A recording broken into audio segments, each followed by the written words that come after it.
네, 여러분 안녕하세요. 주식회사 KS의 이정호입니다. 여러분 만나서 대단히 반갑습니다. 오늘 무슨 설비 기술 기준 및 시험 방법에 대해서 저와 5시간 동안 여러분과 같이 공부하는 시간을 갖도록 하겠습니다. 저는 기술 기준에 대해서 사실 좀 남다른 애착을 가지고 있습니다. 전 직장에서 한 20년 정도 이상 그 기술 기준 관련 업무를 계속했고, 또 평생 엔지니어로 살았기 때문에 기술 기준에 대한 그런 관심이 굉장히 많고, 지금도 공부를 계속하고 있습니다. 다행히 오늘 강의 시간이 5시간이라 그래서 참 다행이다라는 생각을 했는데요. 어떤 데 보면 한 2시간 만에 기술 기준 강의를 좀 해달라 이런 경우가 있습니다. 참 난감한 경우였습니다. 어떻게 2시간 만에 우리 무슨 설비 기술 기준을 다 강의를 할 수 있느냐 그랬었는데, 5시간이면 그래도 조금 여유 있게 여러분들한테 현재 기술 기준, 그리고 앞으로 기술 기준이 어떻게 변할 것인지, 또 시험 방법에 대해서 같이 공부하는 그런 시간이 될 것 같아서 참 다행스럽게 생각이 됩니다. 시간 할애를 해주신 우리 협회에 감사를 드리고요. 사실 기준과 표준이 없는 시험은 없습니다. 여러분들이 뭐 잘 아시겠지만은 이 제도, 기준, 시험 방법, 이게 없이는 우리가 뭐 시험기관에 종사하는 의미가 없죠. 그래서 기술 기준과 표준이 없이 시험하는 것은 아무런 의미가 없다. 저는 그렇게 생각이 들고요. 뭐 지금 기술 기준도 사실 정체되어 있는 것이 아닙니다. 왜 그러냐면은 지금껏 모든 IT 기기, 지금은 ICT 기기라고 그러죠. ICT 기기들이 끊임없이 변화를 해왔고, 또 앞으로도 변화의 속도가 굉장히 빠를 걸로 생각이 됩니다. 그 미래학자 엘빈 토플루가 한 말이에요. 그 21세기 지금 21세기의 문명은 그 읽지 못하고 쓰지 못하는 것이 아니라 배우려 하지 않고 낡은 지식을 버리지 않는 것이다라고 이야기를 했어요. 그래서 우리는 특히 우리 ICT 분야에 종사하시는 분들은 평생 공부를 할 그런 숙명을 타고났다라고 생각하시면 맞는 것 같습니다. 저 역시 또 그렇게 할 것이고, 저도 오늘 귀한 시간 같이 공부를 하는 시간이다라고 생각하면서 이 자리에 왔습니다. 제가 말씀드릴 부분은 이 정도입니다. 뭐 전파의 기초, 무슨 설비 기술 기준의 개요, 그리고 무슨 설비 규칙, 해상 업무용 무슨 설비, 항공 업무용 무슨 설비, 전기통신 업무용 및 기타 무슨 설비. 실제로 가장 우리가 많이 다루고 있는 부분이 이쪽 부분이죠. 이 해상 업무용, 항공 업무용은 좀 특수한 시험 기관만 현재는 하고 있다라고 생각하시면 되고, 거의가 있죠. 특히 기타 무선 설비, 뭐 와이파이, 블루투스 이쪽에 아무래도 기자재가 제일 많다 보니까 이쪽을 지금 가장 시험 그 수요도 많고 많이 수행을 하시고 있는 것으로 알고 있습니다. 전기통신 사업용은 이제 그 주로 LTE라든지 우리 5G 이런 이동통신 쪽을 이야기하는 것이죠. 그 현재 이제 그 기술 기준의 변화는 왜 우리가 이 기술 기준을 공부해야 되느냐라고 묻는다면은, 우선은 지금 변화의 물결이 너무 거셉니다. 공부를 안 할 수가 없어요. 저도 왜 지금 나이가 됐는데도 불구하고 매일매일 아침에 그 전자신문이나 또는 인터넷 매체를 보면서 새로운 용어에 대해서 공부하고 또 배우는 시간을 가집니다. 왜냐하면 제 자신이 시대에 떨어지지 않기 위해서 그렇습니다. 지금 뭐 4차 산업 시대라고 하지 않습니까? 빅데이터, 그죠? 자율주행 차, 뭐 인공지능, 그 다음에 클라우딩 컴퓨팅, 스마트 팩토리, 블록체인, 뭐 메타버스, AIoT, 5G, 최근에 또 이런 기술이 양자 암호 통신 기술이라는 것도 나왔죠. 그게 이제 며칠 전에 표준으로 ITU에 우리나라에서 첫 번째로 이 표준을 만들어서 제정이 됐습니다. 이게 뭐냐면 그러면 해킹 방지하는 거예요. 우리가 이제 사실 전기통신, 전파나 아니면 유선통신은 거의 전자의 이동을 이용했죠. 근데 이제 양자 컴퓨터가 나오고 나서 이 단말과 단말에 어떤 그 암호화 기술을 적용하면은 잠깐만요.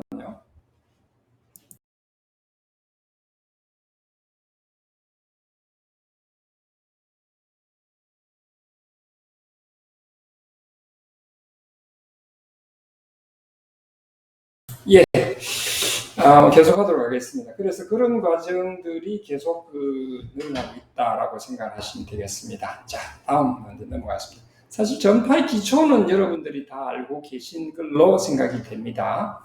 뭐 시그널 신호와 같은 그 신호를 타임 도메인으로 보는 것은 오실로스코프죠. 오실로스코프고 우리가 3차원적으로 보는 것들은 스펙트럼 아날라이즈라는 우리 측정기를 사용해서 쓰지 않습니까? 그래서 이제 현재는 거의가 스펙트럼 아날라이즈로 이제 우리가 측정을 하고 있는 그런 상황이고요.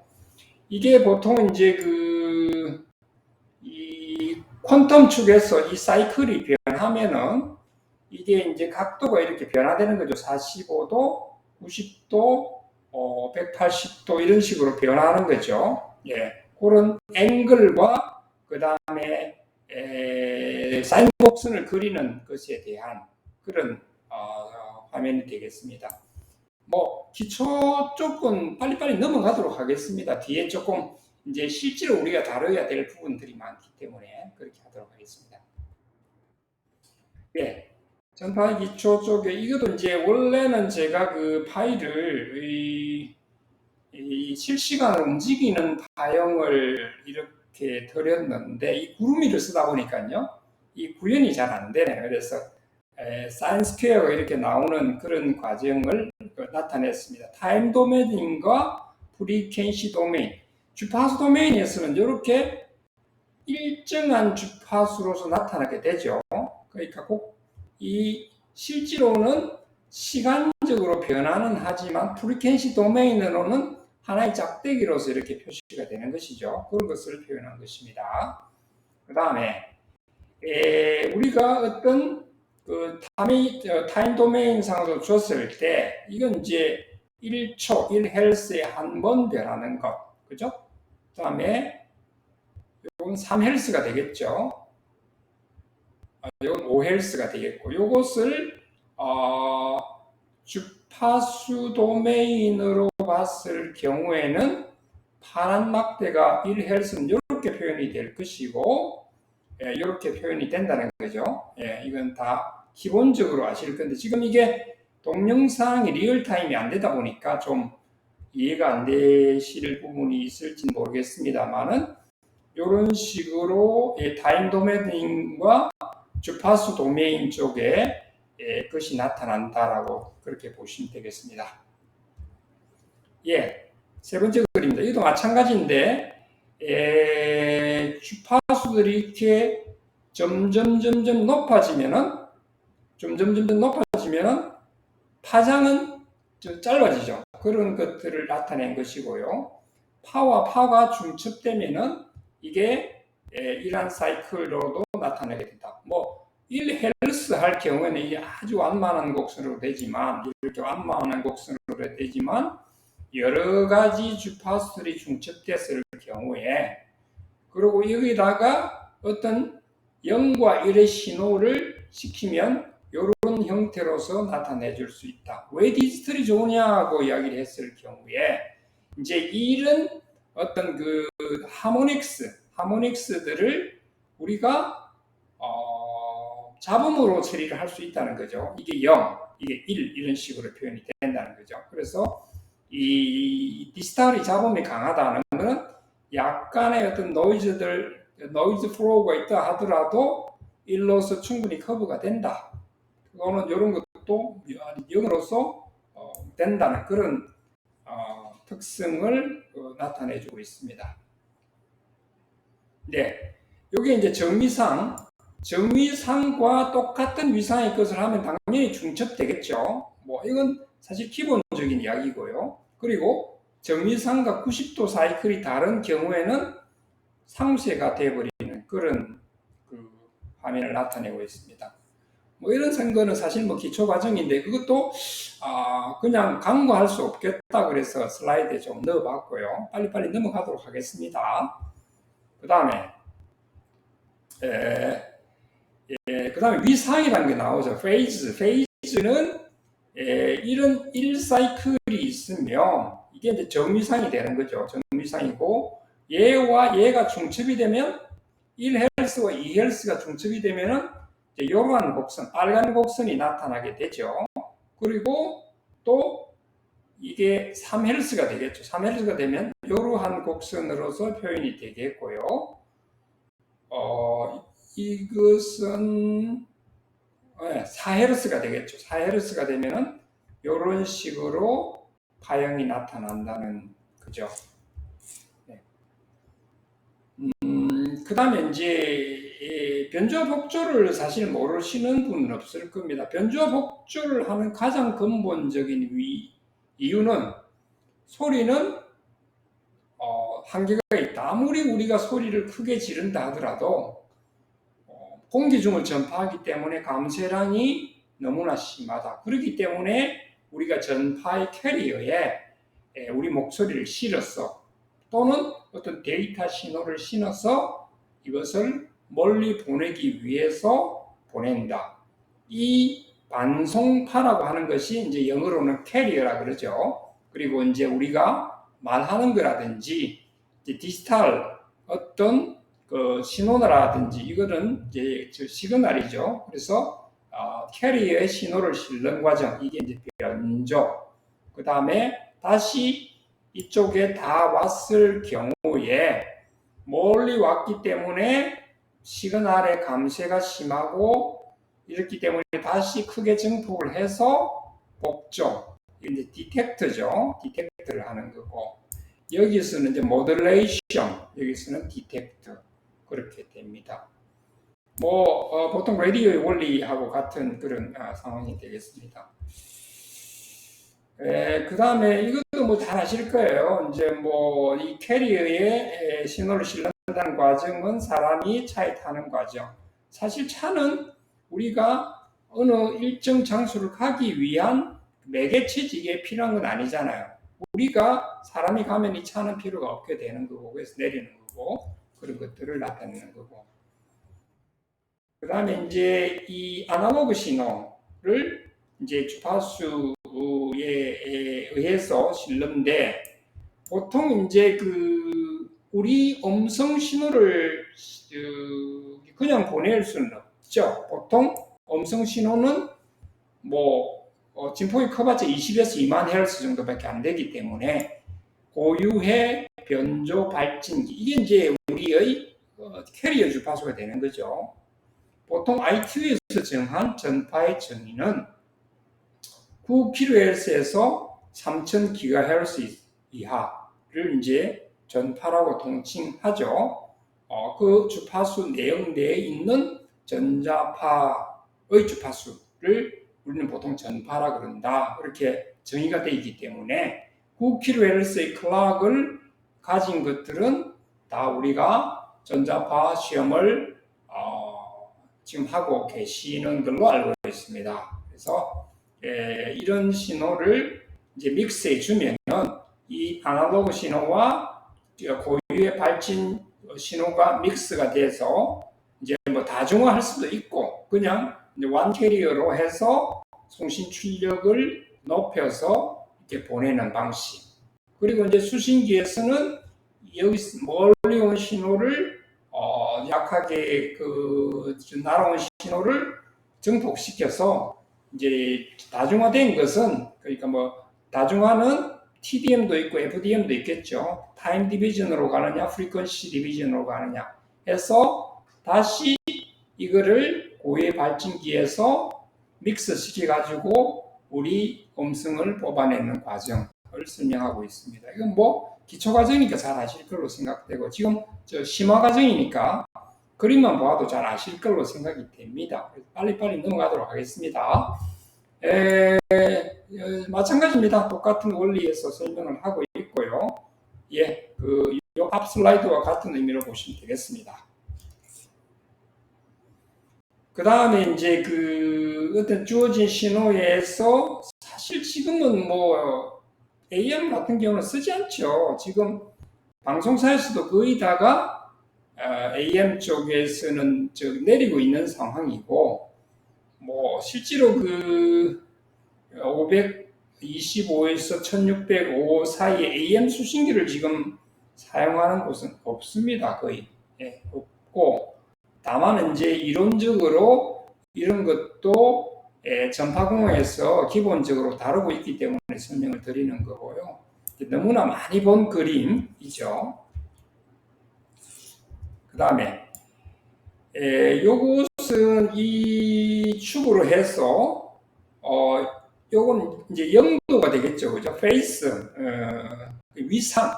위상을 영도로 봤을 경우에 그런 거고 요것은 90도 위상차가 나는 거고 요거는 180도 위상차가 나는 거고요. 그래서 이제 시그널 축으로 봤을 때 반송파가 이렇게 들어오면은 중첩되면 이렇게 이제 된다는 거죠. 이만큼 앞으로 당겨 올 수도 있고 이만큼 뒤로 밀려갈 수도 있는 그런 위상 변조에 대해서 그림을 그려봤습니다. 네, 요건 이제 11이라는 신호가 있고 그 다음에 0이라는 신호가 있고 그 다음 또 1이 왔고 또 00이라는 신호가 있습니다. 그러면은 ASK에서는 11일 때는 발진을 하죠. 112라고 발진을 하고 그 다음 0일 때는 발진을 멈춥니다. 그 다음 또 1이 왔으니까 발진을 하고요. 그 다음에 00일 때는 발진을 멈췄습니다. 이게 이제 ASK1270이고 1070에서는 ASK에서는 11일 때 발진을 하지 않고 이제 제로 상태일 때 발진을 하죠. 그리고 또 1일 상태에서는 멈추고 00일 때 발진을 합니다. 그러면 요 신호와 1신호와 1270 1신호와 1070 2신호를 합쳤을 경우에는 FSK가 되죠. 이런 식으로 되죠. 요게 이제 우리가 이른바 말하는 이제 프리퀀시 시프트 킹 방식이 되는 거죠. 이런 방식을 많이 쓰고 있다. 지금 AM 방식을 쓰지 않는 근본적인 이유는요. 노이즈 때문에 그렇죠. 노이즈를 쉽게 탄다. 근데 FSK나 FM 모듈레이션에서는 그 레벨이 거의 같기 때문에 이 잡음의 어떤 잡음이 들어올 확률이 적다는 거죠. 그래서 그런 방식을 쓴다라고 생각하시면 맞을 것 같습니다. PSK 방식이죠. 페이즈 시프트 킹 방식의 그림을 보여주고 있고요. 그 다음에 지금 PSK도 사실은 거의가 쓰지 않는 그런 방식이 됐고요. 지금은 이제 코음 방식을 많이 쓰죠. 그래서 이제 주로 위상, 지금 이 그림을 사실 동영상으로 만들었는데 지금 보이질 않는데 한 번은 여기에서 왔다가 여기에서 왔다가 자 그러면 코음 방식을 쓰면 뭐가 좋으냐 일단은 대역폭이 일정한 가운데서도 많은 시그널을 보낼 수 있어서 좋다. 둘째, 보안 문제 때문에 그렇습니다. 그렇죠? 어디에 시그널이 언제 어떻게 나타날지 모르기 때문에 보안적인 측면에서도 쿼엄 방식이 좋다. 그래서 복합 변조 방식으로 현재는 거의 가고 있죠. 지금 이게 막 동영상이 움직이면 여러분들은 리얼하게 보여드릴 텐데 이게 구름이라서 잘 안 되네요. 예, 요 신호를 이쪽으로 이렇게 나타내는 그림을 그려봤습니다. 네. 자, 지금 사실 이 전신통신은 거의 쓰지 않습니다. 옛날에 상업통신으로 선박에 주로 사용을 하다가 예, 지금은 어항을 위해서 쓴다든지 뭐 아마추어 일부가 쓰긴 하는데 거의 사라진 통신 방식이라고 보시면 되고요. 다음 단측파대는 일부 단파대역에서 쓰고 있습니다. 지금 항공기, 선박 이쪽에서 좀 쓰고 있고요. VHF 대역은 지금 육상 쪽에서도 좀 많이 쓰고 있습니다. 일부. 또 UHF에서도 주로 frequency modulation, 주파수 변조 방식으로 많이 쓰고 있고 지금은 거의가 TRS로 많이 가죠. Trunk Radio System.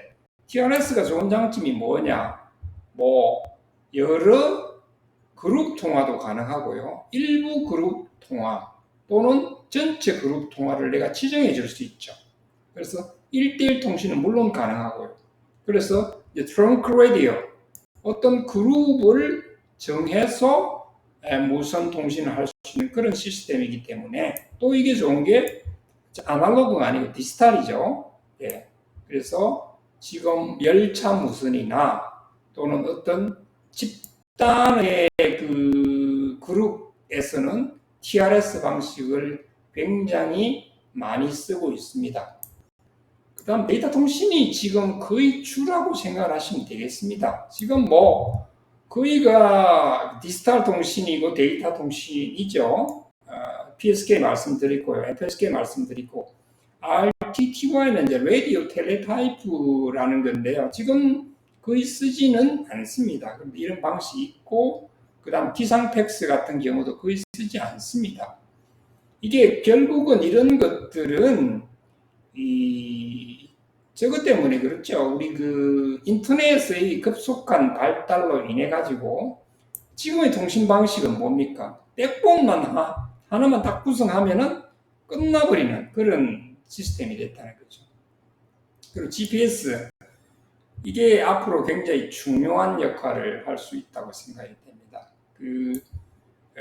자율주행이라든지 지금 그 내비게이션에서 이거 받고 있지 않습니까? 그래서 한국형 GPS도 만들어야 되지 않겠느냐. 이 GPS는 사실 GPS 위성에서 내려오는 건데 미국 거거든요. 그래서 언제 중단이 될지 모르는 상황에서 한국형 GPS 위성도 하루빨리 올려야 될 거라고 생각이 됩니다.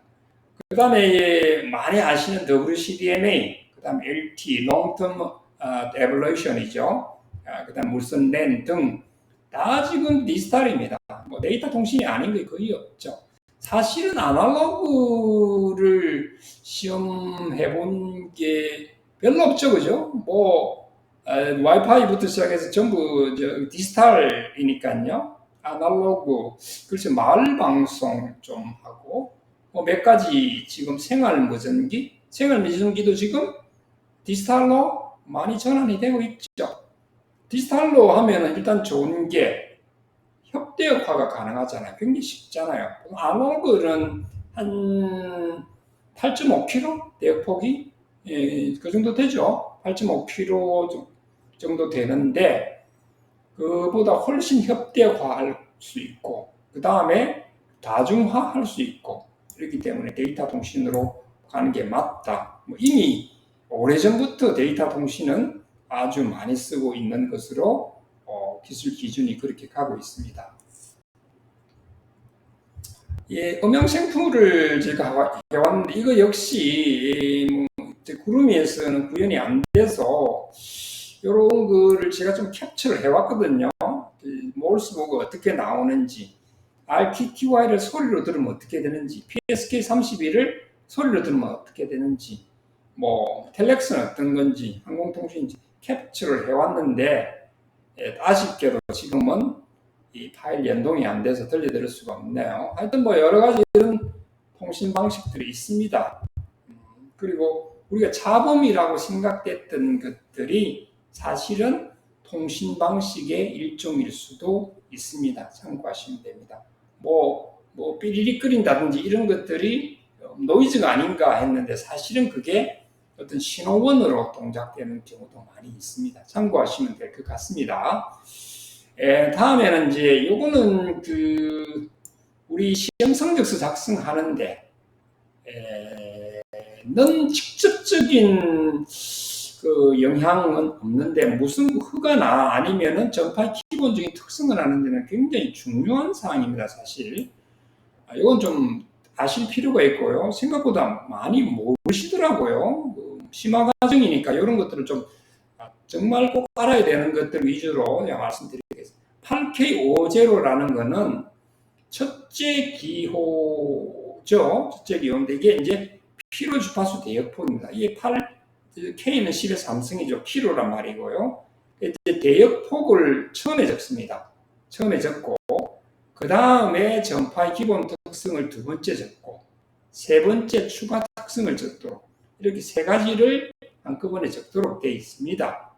이게 이제 무슨 허가할 때는 반드시 필요한데 우리 인증할 때는 그렇게 많이 쓰이지는 않는 것 같습니다. 옛날에 그 형식 기호 적을 때는 좀 많이 썼었죠. 뭐 그러나 이게 이제 허가, 인증 또 나중에 나가서는 또 검사도 있죠. 그렇기 때문에 기본적으로 알고는 있어야 되겠다. 8K50라는 것은 8.5kg. 피로 주파수는 항상 4단위로 적게 되어 있습니다. 자, 그럼 1메가는 어떻게 적느냐? 1M00라고 적으면 됩니다. 그럼 1.1메가는 어떻게 적습니까? 1M10라고 적으면 됐습니다. 그러면은 500kg는 어떻게 적습니까? 500K라고 적으면 됩니다. 그 다음 1.8메가는 그럼 어떻게 적습니까? 1K80라고 적으면 됩니다. 그러면은 20기가는 어떻게 적습니까? 20G0라고 적으면 됐습니다. 그런 식으로 적는다는 거죠. 피로 주파수 되고. 그래서 모든 주파수는 다 4단위로 나타낼 수가 있다. 그죠? 그 다음에 기본 특성입니다. 자, F는 주파수 변조, 그죠? 주파수 변조. 3은 음성. 다음 E는 음성. 근데 이 추가 특성은 그렇게 중요하지는 않습니다. 보통 이걸 생략하는 경우가 많고요. 정말 디테일한 경우, 정말 이 무슨국에 있어서 상시한 경우에는 허가 낼 때 쓰긴 합니다. 그래도 뭐 이런 체계로 간다는 것 정도는, 이런 체계로 간다는 것 정도는 우리가 알고 있어야 되겠다는 거죠. 자, 처음에 말씀드렸다시피 필요 주파수 대역폭입니다. 필요 주파수 대폭은 우리가 3개의 숫자와 1개의 문자로 표시가 됩니다. 그러니까 헬스 단위는 H, 그 다음에 요 킬로헬스는 K, 메가헬스 단위는 M, 기가헬스는 G 이렇게 표시가 되는 거죠. 예를 들어서 이게 500헬스다. 아까 말씀드린 대로 500헬스 하면 500H라고 적으면 됩니다. 예. 8.5kg는 8K50, 10메가는 10M0, 그 다음에 2기가는 2G00 이렇게 4단위로 표시를 하도록 규정이 되어 있습니다. 그래서 이렇게 표기를 한다라고 하시면 되겠습니다. 3개의 숫자와 1개의 문자요. 그렇게 표시됩니다. 그 다음 보시면은 이제 주 반송파의 특성에 대해서 나오는데, 자, 전파는 전개와 자개로 나눠지죠. 전개와 자개로 나눠지는데, 전개와 자개가 반드시 똑같은 세기로 전파를 쓰는 것은 아닙니다. 자개 성분을 많이 쓸 경우도 있고, 전개 성분을 많이 쓸 경우도 있습니다. 지금 이게 전기 자동차를 충전하는 겁니다. 이게 전기 자동차. 이게 이제 전기 자동차예요. 전기 자동차에 코일이 막 감겨 있겠죠. 여기에는 사실은 에너지는 자개 성분으로 이렇게 엄청난 자개 성분으로 에너지를 전달해야 됩니다. 그렇게 해야 충전이 되는 거죠. 이제 전기 성분은 주로 propagation, 그러니까 멀리 보낼 때, 통신 신호로서 멀리 보낼 때 전개 자개가 90도 이렇게 클로스 되면서 계속 빛의 속도로 전파되는 거죠. 그렇게 되는 건데, 자개 성분을 이용하는 것은 엄청난 자장을 발생시켜 가지고 이 차 밑에 있는 거죠. 이게 코일을 감아 가지고 이제 쓴다는 그런 것인데, 이것들은 그러면 첫 번째 기호 중에 캐리어가 없죠. 캐리어가. 그러니까 엄격히 말하면 캐리어는 있는데 신호는 없다. 반송파. 그 캐리어에 실리는 신호는 없다. 그러니까 이게 이제 N이 이제 no라는 그런 의미 같아요. 제가 유추하겠는데, 그래서 N이라는 표현을 합니다. 그래서 N은 캐리어만 있다. 그러니까 이 전파의 세기만 있지 실제로 여기에 반송파는 실리지 않는다. 이때는 이제 N자를 쓰게 되는 거고요. 그 다음 두 번째, 이런 경우도 마찬가지죠. 주로 이제 산업용에 많이 쓰게 됩니다. 고주파 용접기라든지 열처리기라든지, 그 다음에 의료용 쪽에 MRI 쪽을 보시면은 우리가 병원에 들어갈 때 뭐 시계 같은 금속체 물건을 다 빼세요 그렇게 하지 않습니까? 그게 자기의 성분이 너무나 강하기 때문에 그런 금속체를 빼라고 하는 것이고요. 전자레인지는 이게 가열하는 거지 않습니까? 뭐 어떤 음식을 데우거나 가열하는 건데, 가장 음식의 분자 활동이 활발한 주파수는 2.4기가 정도가 됩니다. 2.4기가 정도의 엄청난 전파를 쏴버리면 이 물질의 분자와 분자 간에 충돌이 일어나서 열이 발생되는 거죠. 그런 원리를 이용하는 겁니다. 그래서 금속성은 넣으면 안 됩니다. 그래서 알루미늄 호일 같은 거 넣으면 큰일 나죠. 그런 거고, 고주파 세척기, 안경점에 가면 많이 있죠. 이런 것들도 어떤 이 정보가 전혀 없는 즉 캐리어만 이용하는 거고요. 조명기기 역시 마찬가지고, 이런 것들을 보실 수가 있습니다. 네, 요건 이제 뭐 양측과대인데, 이건 사실 그렇게 많이 쓰지 않기 때문에 그냥 쭉쭉쭉 스킵을 하도록 하겠습니다. 옛날에 방송에서는 뭐 거의 주된 메뉴로 방송을 썼었는데 지금은 거의 쓰지 않고, 지금 사실은 방송의 패러다임도 많이 변하고 있죠.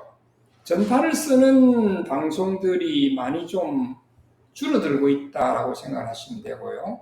옛날에 AM, FM 라디오 방송들은 주로가 산위에 또는 뭐 아주 높은 지역에 송신소를 설치해서 밑에서 라디오를 듣는 방식 아니었습니까? 근데 뭐 터널을 통과한다든지 또 험난한 사막 지역에 가면은 잘 안 들리죠. 잡음도 많고. 그래서 그런 것들은 잘 쓰지 않고 요즘은 거의가 스마트폰으로 듣죠. 뭐 앱으로 듣습니다. 그죠? 앱으로 들어보면은 뭐 앱은 뭐 LTE로 연결하든 와이파이로 연결하든 상관없지 않습니까? 그래서 통신의 모습들이 지금은 하나의 채널, 대폭이 넓은 백본만 하나면 통신은 얼마든지 가능하다라고 생각이 됩니다. 그래서 현재 그 LTE가 되든지, LTE가 되면은 뭐 와이파이로 테더링해서 쓰면 되잖아요. 그런 식으로 백본망만 연결이 되면 되기 때문에 방송의 패러다임도 엄청나게 변해서, 옛날에 뭐 산위에 송신소 설치하고 중계소 설치하고 이런 것들이 전부 스마트폰의 앱으로서 지금 다 되고 있습니다.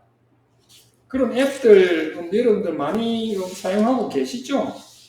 예, 저도 뭐 앱을 좀 많이 깔아가지고 쓰고 있습니다만 굉장히 편리해요. 뭐 MBC 같은 경우는 뭐 미니라는 앱도 있고요. KBS 같은 경우는 콩이라는 것도 있고, EBS 반디, 뭐 CBS는 레인보우 이런 뭐 그 앱들이 많이 있더라고요. 그래서 통신의 패러다임이 이렇게 변하고 있다라고 생각하시면 되고, AM 라디오 이런 것들은 지금 사실 공부할 거는 뭐 아닌 것 같습니다. 그다음 H를 쓰는 것들이 있는데요. 주반송파의 변조 현식이 측파대니까 한쪽 측파대는 얘기죠. 한쪽 측파대. 이제 H하고 R하고 J, 요건 사실 비슷한 겁니다. 다 한쪽 측파대를 쓰는 건데, 그래서 여기 보면은 단측파대라고 돼 있죠. 단측파대라는 거는 양측파대가 아닌 한쪽만 쓴다는 말이거든요. 그래서 단측파대인데 전 반송파를 다 쓴다. 이건 왼쪽, 이건 오른쪽. 그래서 전 반송파를 다 쓴다라는 말이고, 두 번째, 이거는 저감 및 가변 레벨 반송파를 쓴다는 거고요. 그 다음에 억압 반송파는 또 이제 이 캐리어를 죽여버리는 겁니다. 그렇게 하면은 대역폭이 더욱더 좁아지고 보안성이 있게 돼요. 그래서 J를 많이 쓰고, 지금 그 싱글 사이드 밴드라고도 합니다. 이 단측파대를 싱글 사이드 밴드, 한쪽 측파대만 쓴다는 거죠. 쓰는 것들은 주로 선박이나 항공기에 많이 씁니다. 왜 그러냐면은 이쪽을 쓰는 것들은 거의가 단파를 씁니다. 왜 그러냐면은 멀리 보내야 되거든요. 우리 통신의 라인 오브 사이트가 얼마나 되죠? 라인 오브 사이트가 한 40km 정도 될 거예요. 이 지구가 둥글다 보니까 직진파를 쏴가지고는 이게 A 지점과 B 지점 간에 통신할 수 있는 거리가 이게 지구 공률 방정이 있잖아요. 그래서 A와 B가 직접적으로 다이렉트로 통신할 수 있는 영역, 그 라인 오브 사이트라 그러죠. 그게 한 40km밖에 되지 않습니다. 근데 선박이나 항공기는 어떻습니까? 아주 멀리 가잖아요. 지금 뭐 인천공항에서 출발을 해가지고 유럽까지 12시간 비행을 하기도 하고, 또 선박 같은 경우는 부산항에서 출발을 해서 뭐 칠레나 또 미국이나 뭐 이런 데까지 뭐 한 달이 걸려서 가지 않습니다. 그럴 경우에는 몇천 킬로가 된다는 거죠. 그럴 경우에는 이 통신 방식을 어떻게 해야 되느냐, 이런 방식을 쓴다는 거죠. 이런 방식을 쓰는데 주파수가 단파는 3메가에서 30메가예요. 그러면은 대역폭이 얼마입니까? 30에서 3을 빼면은 대역폭이 27메가밖에 안 돼요. 굉장히 좁다는 거죠. 굉장히 좁은 가운데서 많은 선박과 항공기가 통신을 하려면은 대역폭이 좁아야 되죠. 통신의 품질을 결정하는 것은 그 대역폭이 넓을수록 통신의 품질이 좋죠. 그리고 고화질, 고음질의 우리가 데이터를 보낼 수가 있습니다. 그죠? 우리 통신공학에서 기본이지 않습니까? 근데 대역폭이 엄청나게 좁은 데서 많은 사람이 쓰려고 그러면은 이거를 디지털화 하든지 아니면 아날로그 방식을 쓸 경우에는 이런 척파대를 이렇게 잘라내야 된다는 거죠. 잘라내서 한쪽만 써야 됩니다. 그런 식으로 이해를 해주시면 되겠습니다.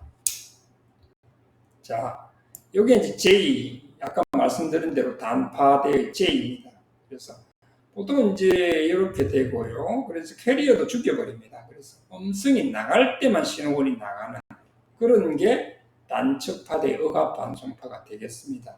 네. 그 다음에 잔류측파대, 이거는 주로 TV, 이 TV도 지금 TV 아니고요. 옛날에 아날로그 TV, NTSC나 PAL 방식을 썼습니다. 우리나라는 무슨 방식요? NTSC 방식을 채용했습니다. 우리나라는 미국 방식입니다. 일부 파알 방식을 사용하는 것은 뭐 유럽이나 북한 같은 경우는 파알을 씁니다만은 통신 방식이 우리하고 다릅니다. 대역폭은 얼마요? 한 6메가 정도가 돼요. TV에 옛날에 대역폭이 한 6메가 정도 됐습니다. 근데 지금은 TV가 다 디지털로 다 변환이 됐죠. 그래서 지금 훨씬 대역폭이 좁고요. 고화질. 지금 뭐 4K, 8K 들어보셨죠? 4K는 HD TV급 뭐 4K로 지금 하고 있고 또 앞으로의 방송은 8K까지로 갈 것이다. 이렇게 이야기를 하고 있습니다. 참고로 하시면 좋겠네요. 기본 특성 측정 EOS F는 주파수 변조는 너무나 잘 아시죠? 주파수 변조는 뭐 너무 초보라서 그냥 지나가겠습니다. 그리고 이제 이게 그 주반송파에서 이제 위상 변조를 말씀드리는 건데 위상 변조는 이게 막 움직여요. 타임과 시간과 요 시간축이 움직이면 어떻게 되겠어요? 시간축이 움직이면 뭐 10, 10, 10 뭐 이런 신호가 들어오면 이 시간축에 의해서 막 변화가 되면 얘가 춤추듯이 이렇게 막 변화가 된다는 거죠. 그러면 저쪽과 A 지점과 B 지점 간의 동기를 맞추면 이 신호를 복원해낼 수가 있죠. 이런 방식을 쓰는 것을 우리는 위상 변조라 그런다. 그래서 위상이 이렇게 변하는 겁니다. 리얼타임으로 실시간으로 변화를 주면은 복조에서도 요 시간만큼 보상을 해주면 정확한 시그널을 복원할 수 있다. 이렇게 지금 이론에서 나오고 있습니다. 요게 이제 포함 방식인데요. 요게 이제 자 옛날 처음에 포함 방식이 나올 경우에는 이제 각이 4개였습니다. 그래서 QAM 방식이다 이렇게 했는데 그 이후로 이제 2배가 늘어가지고 8QAM 방식, 8쿼암이 나왔고 또 2배가 늘어서 16쿼암 이렇게 해서 쿼암 방식을 쓰면 좋은 게 뭐냐? 당연히 좁은 대역폭에서 많은 통신을 할 수 있다. 두 번째, 보안성이 강하다. 그런 거죠. 그래서 D로 이렇게 표현을 하고요. 전파 형식은. 이게 막 이리 뛰었다 저리 뛰었다 이리 뛰었다 저리 뛰었다 하기 때문에 보안성 면에서 상당히 강하다라고 생각을 하시면 되겠습니다. 거의가 지금 와이파이도 D를 쓰죠. D1D, D2D 이렇게 쓰죠. 형식 기호에 보면은 그렇게 쓰고 있습니다. 그 다음에 이 펄스입니다. 펄스. 그러니까 이게 첫 번째 기호에서 펄스를 쓰는 경우도 있어요. 특히 이제 레이더 같은 경우 신호를 보내요. 신호를 보내가지고 돌아오는 시간차를 이용해서 그 시간차를 역으로 계산하면 거리가 나오겠죠. 그래서 항공기나 선박에서는 반드시 레이더를 달고 다닙니다. 그래서 앞에 물표가 있는지 이거는 어떻게 보면 통신 장비는 아닙니다. 그죠? 항행 장비로 보시면 되겠죠. 그래서 요즘 뭐 나오는 전투기 같은 경우는 스텔스 전투기다 그래가지고 이 레이더에서 나오는 신호를 흡수해 버리죠. 흡수체가. 우리 앞서버 있지 않습니까? 챔버 10m 챔버, 3m 챔버. 그 앞서버가 전파를 흡수해 버리죠. 그런데 그런 도료들을 비행기에 발라가지고 이제 그 레이더에 포착이 안 되는 스텔스 전투기 그런 것들을 만들고 있죠.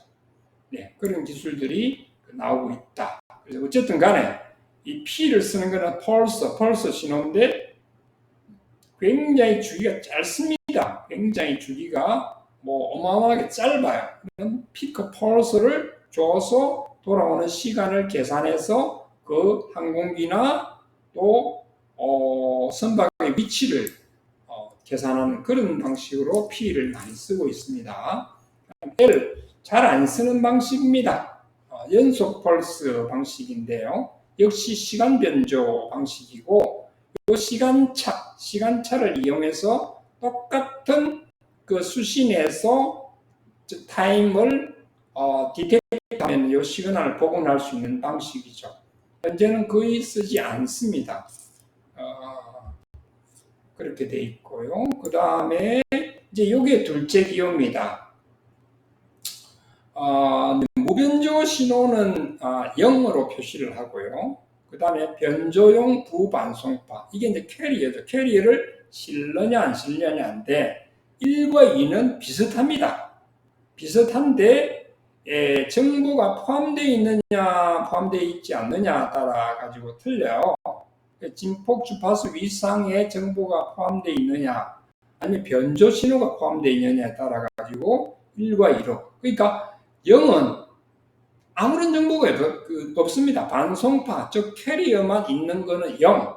그 다음에 요런 진폭 주파수 위상 간격 등에 관한 정보만 포함되어 있다. 1. 변조 신호, 그러니까 우리가 보내고자 하는 신호죠. 이게 포함되면 2입니다. 그리고 3은 음성입니다. 음성. 음성. 그 아날로그 방식에서 주로 많이 쓰는 음성. 뭐 디지털도 마찬가지죠. 음성을 쓴다면 3으로 표시를 해야 됩니다. 그런데 지금은 이런 것들이 다 복합이죠. 지금 현재는 뭐 주로 7이나 그다음 9 이런 거를 많이 쓰실 겁니다. 아마 형식 기호 표기하실 때 이렇게 쓰고 있을 겁니다. 7이나 8도 잘 안 쓸 겁니다. 아날로그이기 때문에. 그래서 디지털 쪽은 7X 이런 거 많습니다. 7 또는 뭐 그 외의 방식. 이건 왜 만들어놨냐면 어떠한 통신 방식이 나올지 모른다. 그러면 어떤 것들을 계속 나열해 나오면 새로운 방식이 나오면 번호를 계속 붙여야 되는데 뭐 10, 11, 12 붙이갈 수 없잖아요. 그래서 이제 한쪽 한 단위수만 표기를 하고 그 외의 거는 전부 X로서 처리를 해버렸습니다. 그렇게 보시면 되겠습니다. 그 다음에 정보 송출이 없는 것은 아까 말씀드린 대로 N으로 표시를 합니다. No. 그 다음에 가청 수신용. 이건 아마 뭐 오디오가 아닌가 싶은데 이런 방식을 잘 안 쓰죠. 몰스 통신 거의 안 쓰고요. 자동 수신기 P도 거의 안 씁니다. 팩시밀이 거의 안 쓰죠. 자, D, E, F, W, X는 많이 씁니다. 여기서 여기까지. 거의가 데이터 통신이죠. 거의가 데이터 통신. 음성 통신 가끔 쓰고요. 네, 음성 통신을 쓰더라도 디지털화된 음성 통신을 쓰고 있다. 그러면 어떻게 써야 되겠죠? 뭐 D2E 이렇게 써야 되겠죠. 첫 번째 기호는 디지털이지 않습니까? 디지털 데이터에 가청 신호 뭐 또는 어떤 정보가 있는 거는 2, 그죠? 2, 그 다음에 음성 신호 2 이런 식으로 표현이 되겠죠. 세 단위로 표현을 한다면은. 그러면 기본적으로 그냥 디지털 신호가 있는 거는 뭐 D1D라든지 D1 뭐 그렇게 되겠죠. E는 음성이 있어야 됩니다. 하여튼간에. 그래서 그렇게 하지 말고 그러면 복잡하니까 이 형식 기호를 그냥 뭐 D7 뭐 X 이래 버리면 전부 다 포함이에요. 하나의 스킬인데 지금까지 시험성적서를 발행하면서 이런 것들이 그 어떤 폼이 있어가지고 정형화되어 있죠. 그래서 이렇게 쓰고 있고 사실은 적합 인증이나 적합 등록 쪽에 우리 무슨 기기들이 많이 있지 않습니까? 거기 보면은 형식 기호를 많이 쓰게 되어 있는데 그쪽에서라기보다는 무슨국 허가나 무슨국 검사를 위해서 써준다는 표현이 맞을 겁니다. 그러니까 전파관리소 또는 검사기관에서 쓴다는 그런 의미로 이것들을 표현해 준 게 맞습니다. 참 어렵습니다. 그죠? 이게 긴가 민가 참 어렵습니다. 이런 과정을 통해서 한번 리뷰한다고 생각하시고 이게 전파법 시행령에 있습니다. 전파법 시행령에 다 있습니다. 첫 번째 기호는 어떻게 써라. 두 번째 기호는 어떻게 써라. 세 번째 기호는 어떻게 쓰라는 표현이 다 있습니다. 기술이라는 거는 이제 두 번째 시간에 하도록 하겠습니다. 조금 이따가 뵙도록 하겠습니다. 감사합니다.